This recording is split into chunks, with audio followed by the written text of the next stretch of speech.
दर्शक बंधु आज आम बनइबा स्वादिष्ट रेसिपी सहज सरल उपाय घरे थिबा मात्र गोटे जिनस बना हबो। पास्ता मैगी ठारू भी स्वादिया लगिबो। छोट छोट बड़ पर्यंत समस्त को पसंद आसीबो। मु केमती बनाउची रेसिपी संपूर्ण देखंतु, स्किप करंतुनी। चलंतु आम सहज रेसिपी आरंभ करिबा। जय जगन्नाथ, नमस्कार। आपण मानक फूडी एसकेसी बना चैनल को बहुत सारा स्वागत जनाउची। दर्शक बंधु देखंतु कड़े बसई देजी आम से जो गिन्ना आम माप कर बनइबा से गिन्ना आम 2 गिन्ना पानी नहीं जावा। निया हो गला पानी टाक फुटा दबा। आम से स्वाद ने लुण पकई दबा। अधा चमच लुण नहीं जाइए। आम से तेल पकई दबा। रिफाइन तेल गोटे चमच पकई दबा। आगे भल कि पानी टाक फुटा दबा। पानी फुटिला आम पिठा कर साहाय्य आम चल दबा। पानी भल फुटब कौन कर आम गोटे गिन्ना गोटे गिन्ना चाउल चूना नहीं जाइए। आपने कप ग्लास जेको माप चाहिए कि अल्प अल्प पकेबा। अल्प अल्प पकईकि आम अल्प अल्प चलेबा। कहीं अल्प अल्प पकई चले चाउल चूना मुंडा न हम सेमती आम हाथ में अल्प अल्प छिंची छिंचिकी पकेबा। एमती आम सबुतक पकईकि चाउल चूना को आम जंती दबा। दर्शक देखु एमती आम जंती दबा। आगे सुखला सुखला बनइबा। आमती गेटा अंश टे न रहा। गेटा अंश रही भी आप चकड़ला प्लेन के चकड़ देवे पानी हाथ हिंदी जंतन टा भलसे सीझीज सहज बना हो।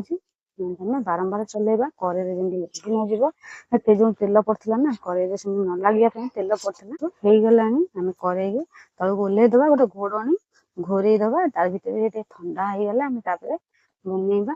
एते ठंडा हम ना उषुम जमी धरला भाया हम सेमती थब आम बनइबा। देखो ठंडा हो गला अल्प अल्प उषुम अच्छी आम भलसे चकड़ दबा। गरम पानी हाथ हिंगे चकड़ा। देखो भलसे चकड़ा हो गला।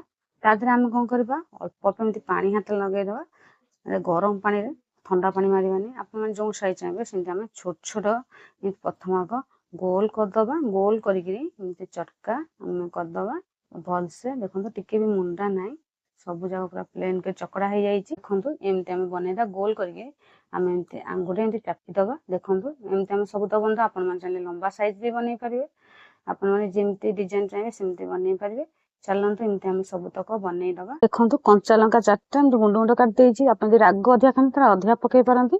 पियाज 2टी लंबा साइज कटा हो जाए। टमाटो गोटे कटा हो जाए गुंड गुंड करी। कैप्सिकम एमती कैप्सिकम गोटे रु फाड़े एमती काटदे। गोटे गाजर एमती गुंड गुंड कटा हो। आप चाहिए अलग भी बीट आ सब परिबा भी नहीं पारती। मुझे परिबा मो पाखे थिला मुझे सब काटी देछि। आम घरे जहाँ अच्छी आम से आज बनइबा। देखो कड़े बसई देछि आम से तेल पकई दबा। आपण मैंने सोरष तेल कि रिफाइन तेल जो तेल पसंद आपने से तेल पकईबे। मु 2 चमच रिफाइन तेल पकई दउछि। रिफाइन तेल टे गरम होगा दबा। तेल गरम हो गलानी से अधा चामच जीरा पकईबा। जीरा टे फुटिबा दबा। जीरा फुटी गलानी तापर आम पियाज पकई दबा।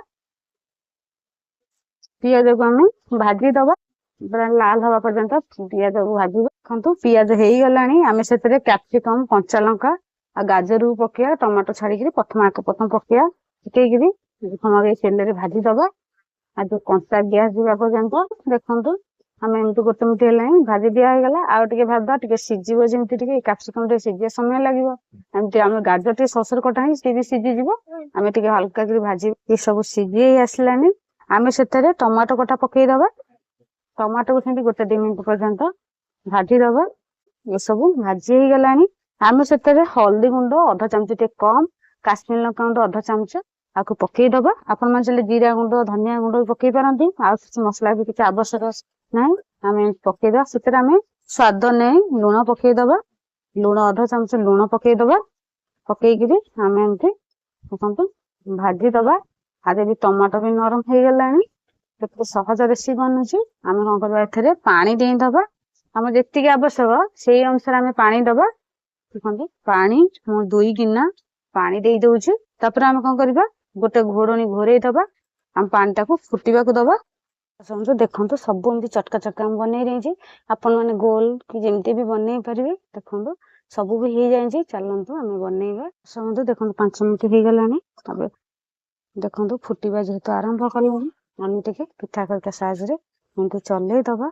आदि सब सीझी गलानी आम ए कौन करवा ये जो बनई चाउल चूना एरा सब एमती गोटे गोटे एमती पकई दबा। ये फुटिला पानी पकईबा ଆମେ ଜମା ତାକୁ ପକେଇବାନି। ଯେତେବେଳେ ପାଣିଟା ଫୁଟିବ ଭଲସେ ସେତିକିବେଳେ ପକେଇବା। ଦେଖନ୍ତୁ ଏମିତି ଆମେ ସବୁତକ ପକେଇଦବା। ଚାଷ ବନ୍ଧୁ ଦେଖନ୍ତୁ ସବୁତକ ପକା ଦିଆ ହେଇଗଲା। ଆମେ ସେଥିରେ କଣ କରିବା, ପାସ୍ତା ମସଲା କିମ୍ବା ମ୍ୟାଗି ମସଲା, ଆପଣ ଯେକୌଣସି ମସଲା ପକାନ୍ତି, ଯୋଉଟା ଆପଣ ଯଦି ପାସ୍ତା ଖାଇବା ଭଲ ପାଆନ୍ତି ପାସ୍ତା ମସଲା ପକେଇ ପାରନ୍ତି, ମ୍ୟାଗି ମସଲା। ଯେହେତୁ ମୁଁ ପାସ୍ତା ମସଲା ପକଉଛି, ଦେଖନ୍ତୁ ପୁରା ପାସ୍ତା ଭଳି ସୁଆଦିଆ ଲାଗିବ। ଆମେ ହାଲକା କିରି ଟିକେ ଚଲେଇ ଦବା, ଏତେ ଜୋର ଚଲେଇବା କାହିଁକିନା ଗୁଣ୍ଡ ହେଇଯାଇପାରେ, ସେଥିପାଇଁ ଆମେ ହାଲକା କି ଚଲେଇବା। ତାପରେ ଆମେ କଣ କରିବା, ଏମିତି ଛାଡିଦବା, ଟିକେ ଜାଳ ଟିକେ ଜୋର ଦବା, ଦେଲେ ସେ ଟିକେ ଭାସିଲେ ଆପଣ ମାନେ ଜାଣିବେ ଯେ ହେଇଗଲାଣି। ଏ ସବୁ ବି ହେଇ ଆସିଲାଣି। ଏ ରହିଲେ ବି ଆଉ ସବୁ ଯେତିକି ଝୋଳ ସବୁ ମାନେ ପାଣି ସବୁ ଶୁଖିଯିବ। ଆମେ ସେଥିରେ କଣ କରିବା, ଗରମ ମସଲା ହବ ଟିକେ ପକେଇବା, ଆଉ କିଛି ସମୟ ହବାକୁ ଦବା, ଟିକେ ଜାଳ କମ ଦବା। ମୁଁ ଟିକେ ଚୁଲିରୁ ଓହ୍ଲେଇ ଦେଇଛି, ଜାଳ ଟିକେ ଜୋର ଜଳିଲା, ସେଥିପାଇଁ ଆମେ ଚୁଲି ଚାଲନ୍ତୁ ବସେଇଦବା। ସେଠି ଆଉ ଟିକେ ହେଇଗଲେ ଏସବୁ ହେଇଯିବ। ଚାଷ ବନ୍ଧୁ ଦେଖନ୍ତୁ କେତେ ସୁନ୍ଦର ବି ଦେଖାଯାଉଛି। ଆପଣ ମାନେ ଥରେ ଏମିତି ଘରେ ବନାନ୍ତୁ। ଛୋଟ ଛୁଆ ମାନେ ଯୋଉ ବାହାର ଜିନିଷ ଖାଇବାକୁ ଚାହୁଁଛନ୍ତି, ସେ ଥରେ ଏମିତି ବନେଇଲେ ଆପଣ ମାନେ ସେମାନେ ବି ବାହାର ଜିନିଷ ଖାଇବା ବୋଲି ଏମିତି ବାରମ୍ବାର ବନେଇବାକୁ କହିବେ। ପୁରା ପାସ୍ତା ଭଳି ସୁଆଦିଆ ଲାଗିବ। ପାସ୍ତା ମ୍ୟାଗି ଯୋଉ ବନଉଛନ୍ତି, ଆଉ ଘରେ ମାତ୍ର ଗୋଟେ ଜିନିଷରେ ବନା ହବ। ଦେଖନ୍ତୁ କେତେ ସହଜ ରେସିପି। ଆଉ ଯୋଉ ମାନଙ୍କୁ ମୋ ରେସିପିଟା ଭଲ ଲାଗିଥିବ ନିଶ୍ଚୟ ଗୋଟେ କମେଣ୍ଟ ମାଧ୍ୟମରେ ଜଣେଇବେ। ଆଉ କଣ ଦେଖୁଛନ୍ତି ଗୋଟେ କମେଣ୍ଟ ମାଧ୍ୟମରେ ବି କହିବେ। ଦେଖନ୍ତୁ ଏ ସବୁ ହେଇଗଲାଣି। ଆଉ ଯୋଉ ପାଣି ନା ଏ ଯୋଉ ରହିଲେ ଏ ସବୁ ବହଳିଆ ହେଇଯିବ, ସବୁ ପାଣି ବି ଟାଣି ନେଇଯିବ। ଚାଲନ୍ତୁ ଆମେ କରେଇକି ତଳକୁ ଓହ୍ଲେଇ ଦବା, ଗୋଟେ ପାତ୍ରକୁ ବାହାର କରିଦବା। ଚାଷ ବନ୍ଧୁ ଆପଣ ମାନଙ୍କ ପାଇଁ ରେଡି ହେଇଗଲା ସ୍ଵାଦିଷ୍ଟ ଜଳଖିଆ। ଘରେ ଥିବା ମାତ୍ର ଗୋଟେ ଜିନିଷରେ ଜଳଖିଆ ବନା ହେଇଛି। ଆପଣ ମାନେ ସମସ୍ତେ ବନେଇ ପାରିବେ। ଏମିତି ବନେଇଲେ ଛୋଟ ଛୋଟ ବଡ ପର୍ଯ୍ୟନ୍ତ ସମସ୍ତଙ୍କୁ ପସନ୍ଦ ଆସିବ। ତାର ମ୍ୟାଗି ପାସ୍ତା ଯୋଉ ବନାନ୍ତି ସେମିତି ସୁଆଦିଆ ଲାଗିବ, ସେଇଭଳି ପୁରା ସ୍ଵାଦିଷ୍ଟ ଲାଗିବ। ଆପଣ ମାନଙ୍କୁ କେମିତି ଲାଗିଲା ଗୋଟେ କମେଣ୍ଟ ମଧ୍ୟ ଜଣେଇବେ। ଆପଣ ମାନଙ୍କର ଭଲ ପାଇବା ଆଶୀର୍ବାଦ ରହିଲେ ମୁଁ ଏମିତି ଆପଣ ମାନଙ୍କ ପାଇଁ ନୂଆ ନୂଆ ରେସିପି ନେଇକି ଆସିବି। ବର୍ତ୍ତମାନ ରହୁଛି। ଜୟ ଜଗନ୍ନାଥ, ନମସ୍କାର, ଧନ୍ୟବାଦ।